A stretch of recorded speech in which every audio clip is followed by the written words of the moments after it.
अस्सलाम वालेकुम, welcome back to my सही लाइफस्टाइल चैनल। और ये देखिए हमदान साहब ने पूरा लोशन मुंह पे लगाने के बजाय सोफ़े को अच्छी तरीके से मल दिया कि वो और ज़्यादा सॉफ्ट हो जाए और ज़्यादा उस पर स्टेन्स हो जाएं, क्योंकि दाग तो अच्छे होते हैं। और जी ये काफ़ी देर से इस पर स्टेन्स लग रहे थे। बच्चों वाला घर है तो काफ़ी स्टेन लग जाते हैं, बच्चे हाथ पोंछ देते हैं, चिकना पोंछ देते हैं या कोई फ्रूट वगैरह गिरा देते हैं। तो मैंने ये पहले भी ईद उल फितर पे मैंने वॉश किए थे, उससे एक दिन पहले। तो या फिर मैं 1.5 मंथ के बाद वॉश कर रही हूँ। तो जब फर्स्ट टाइम मैंने वॉश किए थे तब तो मैं बहुत ज़्यादा मुसीबत में पड़ गई थी, क्योंकि मुझे था कि बहुत ज़्यादा इजी होगा वॉश करके दोबारा चढ़ाना, लेकिन उतारना भी मुश्किल था तो चढ़ाना भी मुश्किल था, क्योंकि अंदर से कुछ भी नहीं निकला था। लाइक ये सिर्फ देखने में ही अच्छे लग रहे थे, लेकिन अंदर से कुशन के अंदर कुछ भी फीलिंग नहीं थी। सिर्फ छोटे-छोटे से लग रहा था कि सिर्फ वो कपड़ों की पीसेस ही डाली हों। लेकिन सबसे ज़्यादा खौफ तो तब आया था जब मैंने सीट के ऊपर से कवर उतारा था, तो अंदर से कुछ भी नहीं निकला था, सिर्फ एक फ़ोम था और फ़ोम के ऊपर कोई कपड़ा भी नहीं लगा हुआ था। और उस फ़ोम को दोबारा से उस कवर में एडजस्ट करना बहुत ज़्यादा मुश्किल था, बहुत टाइम टेकिंग था। खाली 1.5 आवर सिर्फ उनको सेट करने में ही लग गया था। खैर ये मैंने सारे पहले मैंने कुशन्स के कवर रिमूव कर दिए ताकि काम थोड़ा सा आसान हो जाएगा। बच्चों को मैंने उनके रूम में कार्टून लगा दी, तो उन्होंने बोला था कि मुझे प्लीज़ डिस्टर्ब ना करें, क्योंकि जब बच्चे डिस्टर्ब करते हैं, बीच में आवाज़ें देते हैं, तो और भी ज़्यादा काम करना मुश्किल हो जाता है। तो बहुत चिड़चिड़ाहट सी हो जाती है, क्योंकि ये इस तरीके से जो कुशन्स रिमूव करना बहुत मुश्किल हो जाता है। तो ये देखिए इसमें से क्या निकला, ये इसमें से येलो फोम निकला था, और ये येलो फोम के ऊपर कपड़ा भी नहीं था, उसको दोबारा कवर चढ़ाना एक बहुत बड़ा टास्क था। लेकिन मैंने कहा अब रिमूव तो मुझे करने हैं, क्योंकि इतने ज़्यादा स्टेन बच्चों ने लगा दिए थे कि मुझे नहीं अच्छा लग रहा था वो स्टेन के साथ। और मेरे अजीब और गरीब किस्म के मुंह बन रहे थे कि दिल में मैं ये सोच रही थी कि मैंने गलती ही कर दी, ऐसे ही रहने देती। लेकिन फिर मैंने कहा नहीं, कोई भी काम जो है मुश्किल नहीं होता या नामुमकिन नहीं होता, अगर आप उसको करो तो सब जो है मुमकिन हो सकता है। तो मैंने यही बस डायलॉग मारते हुए अपने आप को मोटिवेट करती रही, और उसके बाद मैंने वॉश की। फिर मैंने ये सोचा कि वॉश तो मैंने थोड़ी ना करना है, ऑटोमेटिक मशीन में वॉश करना है, जिस मशीन के अंदर डाल दूँगी और उसके बाद मशीन जाने और कवर जाने। तो यहाँ भी ये ज़िप इसकी अटक गई थी, तो मुझे ये था कि ज़िप इसकी जो है ना टूट ना जाए, नहीं नहीं तो और मेरे लिए मुसीबत हो जाएगी, क्योंकि मेरे पास यहाँ पर सिलाई मशीन नहीं है। तो मैं बहुत डरी थी, मैंने कहा बस ज़िप ना अटके इसके अंदर और ना ही टूटे। लेकिन फिर मैंने बड़ी मुश्किल से ज़िप को खोल ही लिया, कोई आगे तेर मेर करके उसके साथ ज़ोर ज़बरदस्ती करके मैंने ज़िप को खोल ही लिया। मैंने कहा ज़िप जीतेगी या मैं जीतूँगी, तो ऑब्वियसली मैं ही जीती। उसके बाद मैंने ये भी कुशन का जो कवर था इसको भी रिमूव कर लिया। सिर्फ मुझे अंदर का ये येलो पार्ट देख के इतना गुस्सा आ रहा था, ऊपर से ये सेपरेट सेपरेट था। एल शेप के मेरे सोफ़े हैं, तो उसमें जो एल शेप है उसमें हाफ फोम है, हाफ उस साइड का और हाफ इस साइड का, जैसा कि आप ये देख रहे हैं। और इसको रिमूव करना भी बहुत मुश्किल था और इसको चढ़ाना भी बहुत ज़्यादा मुश्किल था। लेकिन मैंने फिर भी जो है इसको कर लिया। मैंने कहा फ़र्स्ट टाइम अगर मैंने चढ़ा ली तो सेकंड टाइम भी मैं इसको चढ़ा सकती हूँ। बस फिर मैंने इसको जी ब्लीच के साथ वॉश किया था, जो कपड़े धोने वाली ब्लीच होती है, यहाँ पे बहुत अच्छी ब्लीच मिलती है। तो मैंने क्लोरेक्स ब्रांड का ब्लीच यूज़ किया था, और इसके साथ मैंने कुछ फैब्रिक कंडीशनर जो होते हैं वो यूज़ किया था, और थोड़ा सा मैं डिटर्जेंट यूज़ किया था। और इसमें मैंने इसको हैंड वॉश के जो सिस्टम है उसके ऊपर मोड पे मैंने इसको रखा था 1 आवर पे, ताकि अच्छी तरीके से वॉश हो जाए। ये वाला मैंने ब्लीच इसका यूज़ किया था, इससे आप हाँ ऑल पर्पज़ के लिए इसको यूज़ कर सकते हैं। तो बस वॉशिंग मशीन में मैंने डालने के बाद जो है फिर मैंने अपने बाकी के जो थोड़े से घर के काम थे वो किए। ये मैंने जो काम है ये मैंने रात के टाइम किया था। लाइक जब सब कामों से मैं फारिग हुई तो फिर मैंने कहा बस फिर अब मैं कुशन्स को और कवर का ही काम करूँगी। उसके बाद बस मैंने इसको मोड पे लगाया, और ये देखें आजकल इतनी गर्मी पड़ रही है कि 1 घंटे के अंदर अंदर मेरे कवर दोबारा से खुश्क हो गए थे। और बस मैंने जी कवर अब चढ़ाने शुरू किए, उसी तरीके से जैसे मैंने पहले कुशन्स के जो हैं कवर रिमूव किए थे, इसी तरीके से फिर मैंने कहा कि पहले मैं कुशन्स को आराम से चढ़ा लेती हूँ, क्योंकि मुझे पता था कि मुझे जो है ना चिड़चिड़ाहट आनी है ये पीले फोम के ऊपर कवर चढ़ाते हुए। चिड़चिड़ाहट भी आनी है और गुस्सा भी आना है कि उस आदमी ने मतलब कितना चीट किया कि और उसने हमें किस तरीके के सोफ़े दे दिए। इन सोफ़ों को परचेज़ किए हुए मुझे ऑलमोस्ट 1 ईयर होने वाला है। और मेरे पास पहले भी सोफ़े थे, वो मेरे पहले पर्पल कलर के सोफ़े थे, तो वो फिर मैंने जो है वो डिस्कार्ड कर दिए थे। उसके बाद फिर मैंने ये एल शेप के सोफ़े लिए थे। पहले मेरे पास 6 सीटर सोफ़ा था। फिर मैंने कहा चलो ये मेरे हॉल की कुछ सेटिंग इस तरीके से है कि तो मुझे एल शेप का ही सोफ़ा लेना चाहिए। फिर मैंने एल शेप का सोफ़ा लिया। तो ये इसी तरीके से मैंने वन बाय वन करके सारे जो है कुशन्स को चढ़ा लिया। आप देख रहे हैं कि कुशन इतने अजीब से हैं।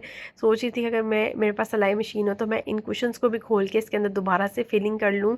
कोई इसके अंदर फोम या कुछ बाज़ार से ढूंढ के लाके इसके अंदर फिलिंग कर दूँ ताकि ये थोड़े से और ज़्यादा फ्लफ़ी से हो जाए। तो ये इस तरीके से काम मेरी तरह सब लेडीज़ घर में करती हैं। एक तरह की भल सफाई ही करती हैं। ये मैंने थोड़ा-सा कैमरा घुमाया कि आपको दिखाऊँ कि कितने कुशन्स मैंने डन कर लिए हैं। 6 कुशन्स थे और 5 स्मॉल थे, लेकिन जबकि 5 नहीं होने चाहिए, 6 होने चाहिए। आई डोंट नो एक किधर गया कुशन, मुझे नहीं पता, क्या बच्चों ने फेंक दिया या पता नहीं, हमें मिला नहीं है। और ये देखिए इतने नीट हो गए थे, इतने क्लीन हो गए थे, ब्लीच से ज़बरदस्त हो गए थे। मैंने 2-3 दफ़ा इसके अंदर ब्लीच डाला था कि ताकि इसके सारे स्टेन रिमूव हो जाए। सिर्फ एक स्टेन था वो उसका रिमूव नहीं हुआ था, वो आई थिंक बच्चों ने इसके ऊपर कलर पेंसिल लगाई हुई थी, वो स्टेन रिमूव नहीं हुआ। और ये छोटे कुशन्स के ऊपर भी जो है चढ़ाना बहुत मुश्किल था। ये इसके ऊपर भी कोई कपड़ा नहीं चढ़ा हुआ था, तो बहुत कभी इधर से घुमा के कभी उधर से घुमा के मुझे कुशन्स को चढ़ाना पड़ रहा था। बस एक दफ़ा चढ़ जाते तो फिर आराम से ज़िप क्लोज़ करके ये भी काम डन हो गया था। एंड पे जो है ना, मुझे वो जो एल शेप का कट है ना, उस पे करते हुए बहुत ज़्यादा मेहनत हुई थी मेरी, मेरे हाथ दुख गए थे। वो फिर मुझे गुस्सा भी आ रहा था, चिड़चिड़ाहट भी महसूस हो रही थी, क्योंकि मैं कभी इधर से पकड़ रही थी कभी उधर से पकड़ रही थी, तो सेट नहीं हो रहा था। फिर बीच में मैंने कैमरा ऑफ कर दिया था। मैंने कहा मैं अब इसको अपनी तरीके से हैंडल करती हूँ। और उसके बाद फिर मैं नीचे ज़मीन पे बैठ गई। मैंने पहले कवर को बिछाया और उसके फिर शेप को देखा, और उसके बाद उसको मैंने अंदर एंटर किया, क्योंकि ये पीले फॉर्म पे ना कवर चढ़ना बहुत मुश्किल था, क्योंकि इस पर ऑलरेडी अगर पहले से कवर होता ना तो ये ईजिली चढ़ जाता। वो मैं यहाँ से चढ़ा रही थी, वो मुड़ नहीं रहा था, बेंड नहीं हो रहा था। ऊपर से ये कट वाला था, ई अलग से बना हुआ था और ये अलग से बना था, और एक हाथ था और मुझे समझ नहीं आ रहा था कि मैं कैसे बनाऊँ और ये मैं कैसे चढ़ाऊँ। मैंने कहा, मुझे लगा है मैंने तो मुसीबत डाल ली अपने आप को, और उस आदमी पे भी गुस्सा है कि देखो अंदर से निकला क्या है। अगर मुझे पहले पता होता कि मैं ज़िप खोल के देख लेती तो मैं कभी भी बाय ना करती। उसके बाद मैंने ये सोचा कि अब नेक्स्ट टाइम जो है ना, मैं करूँगी कि जो खुद से विनेगर और जो डिश बार का डिटर्जेंट होता है वो, और थोड़ा सा इसके अंदर विनेगर डाल के ना उसका सोल्यूशन बना के ना, तो कोई से भी देगची के ढक्कन के साथ रुमाल को लपेट के ना, और उसके अंदर भिगो के वो उसके ऊपर प्रेस करके मैं उससे देखूंगी कि उससे अगर स्टेन रिमूव होंगे तो फिर नेक्स्ट टाइम मुझे ये दोबारा से झंझट नहीं करना पड़ेगा। इसी तरीके से मैंने दूसरे जो सोफ़े का भी कर लिया था। ये बहुत मुश्किल से हुआ था, क्योंकि इसके अंदर एक ये वाइट कलर का भी निकल रहा था और ये भी नहीं सेट हो रहा था। फिर बस ज़िप को एक दफ़ा इसको सेट करना था, फिर ये ज़िप भी क्लोज़ हो गई थी और मेरा ये काम भी डन हुआ। क्योंकि मैं काफ़ी दिन से सोच रही थी कि मेरी जो है सोफ़े को मैं देखी थी कि मैं कब वॉश करूँ, टाइम ही नहीं मिल रहा था। तो आज संडे का दिन था और हस्बैंड भी घर पर नहीं थे, क्योंकि जब हस्बैंड घर पर होते हैं ना तो संडे को आपको पता ही नहीं लगता कि आपका दिन कहाँ गया है। इतने काम होते हैं, बच्चे भी होते हैं, फिर ब्रेकफास्ट, लंच, डिनर सब चीज़ें होती हैं। तो संडे को तो मैं कोई ऐसा वैसा काम रखती ही नहीं। तो ये संडे को मेरे ऑफिस, मेरा तो नहीं खैर, मेरे हस्बैंड का ऑफिस का डिनर था, तो वो वहाँ पर चले गए। तो फिर मैंने कहा यही अच्छा मौका है, वैसे तो मुझे आगे पीछे टाइम नहीं मिलता, बच्चे को पढ़ाना भी होता है, सब काम होता है। तो मैंने कहा ये 2-3 घंटे मुझे फारिग मिले तो इसमें मैं ये वाला काम कर लेती, क्योंकि सोफ़े को भी कम से कम 2-3 घंटे चाहिए थे। ये तो शुक्र है यहाँ पे गर्मी का मौसम है, तो बस मैंने अभी वॉश किए थे तो जस्ट आधे घंटे के अंदर सोफ़ों के कवर ड्राई हो चुके थे, तो मैंने दोबारा उसको चढ़ा लिया। अगर तो ये गीले रहते तो फिर मेरा ये काम मॉर्निंग पे चला जाता, जो कि मैं नहीं चाह रही थी कि ये मॉर्निंग पे जाए। तो ये ज़िप भी मैंने बंद कर ली और इसके बाद जो है मैंने इसके ऊपर इसको रखा और फिर मैंने वन बाय वन करके सारे कवर रखे, और अच्छी इतनी मज़े की इसमें फ्रेगनेंस आ रही थी, खुशबू आ रही थी, एकदम नीट एंड क्लीन। उसके बाद मैंने घर में एक हदायत जारी कर दी, कर्फ्यू जारी कर दिया कि अब जो है इसके ऊपर बैठ के कोई खाना नहीं खाएगा। बच्चों को भी समझाया है कि डाइनिंग टेबल पे खाना खाएं, और बाबा को भी इसके समझाया है कि कोई जूस किसी भी किस्म का स्टेन नहीं लगेगा, जो स्टेन लगाएगा फिर वही इसको उतारेगा, वही इसको वॉश करेगा। तो ये लोग डर गए कि भई अब तो इस पे बैठ के खाना नहीं है, सिर्फ और सिर्फ डाइनिंग टेबल पे ही खाना है। क्योंकि ये ऑल तो इतना मुश्किल नहीं है, लेकिन फिर भी मुश्किल हो जाता है। मेरे ख्याल से जिनके बच्चे छोटे हैं उनके लिए मैनेज करना मुश्किल हो जाता है।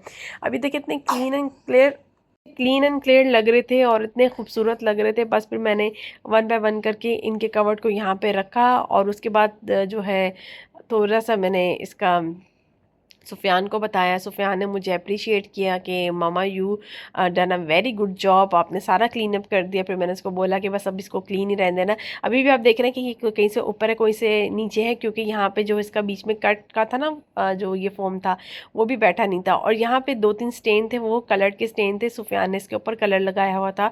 और जहाँ पे ये मैं पॉइंट कर रही हूँ ना ये फिंगर, तो ये ज़िप जो है लाइन मुझे पीछे करनी थी लेकिन मैंने आगे कर दी थी। फिर वो बाद में मैंने कैमरा ऑफ करके उसको पीछे कर दिया था। बेसिकली वो पीछे आनी थी लेकिन मैंने उसको आगे कर दी।